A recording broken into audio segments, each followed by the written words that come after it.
How to use dual apps.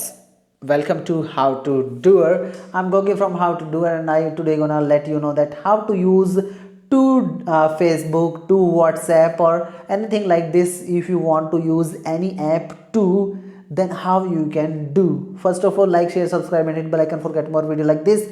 It happens with us that if you want to use to WhatsApp, it's not possible. Then people try to download any fake WhatsApp, and that is very bad for you. Never download those. Your number can be blocked for forever. Let's begin the video. Today we're gonna let you know that how to use dual apps in your mobile phone.